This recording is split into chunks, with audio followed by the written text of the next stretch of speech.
kabwisitan lang pala madadatnan ko dito sa Makiling. Kung ako lang talaga, kakalimutan ko na yung pag-aaral. Ayoko naman talaga mag-abogado eh. Si tatay lang naman may gusto. Pangarap niya yun para sa akin. Tignan mo nga naman. Sabi mo, walang pake sa'yo yung tatay mo, pero mukha naman kilalang-kilala ka niya. Saan naman galing yan? Okay, tignan mo. Alam niya na gusto mong yumaman. Pwede mangyari yun kung maging abogado ka. So, check. Tapos, alam din niya na maboka ka. At ipaglalaban mo yung punto mo hanggang sa huli. So, check ulit. Di ba? Tama ako. Ano ba yan? Pinag-isip mo pa ako? Ang gusto ko lang naman kasi talaga ay makahanap ng trabaho na malaki ang kita. Tapos, wawaldasin ko ang lahat ng kita ko sa mga bagay na gusto ko. Yun lang. Oh, parang ako lang, bestie. Sige. Sampalin mo na ako ng katotohanan.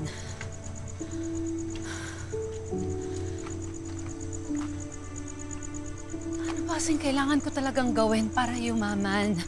At para makaalis na dito sa lecheng lugar na to? We, babalik ka dito kasi yung jowa goals mo andito, di ba?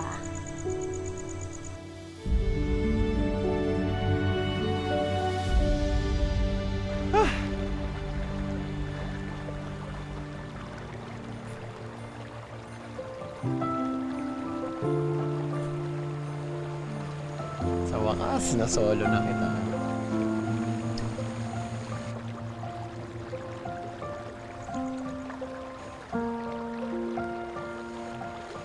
Salamat kanina. Ano ba, wala yun. Yung problema mo, problema ko din.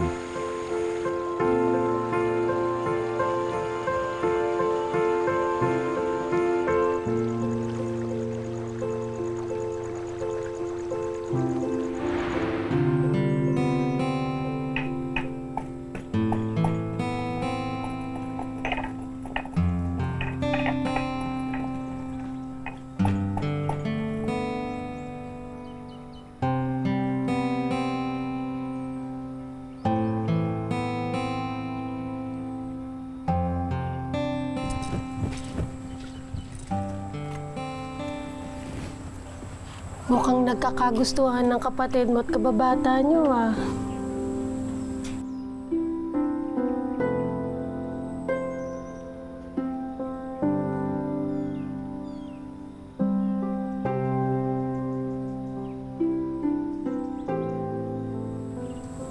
Ba't ganun, Nay?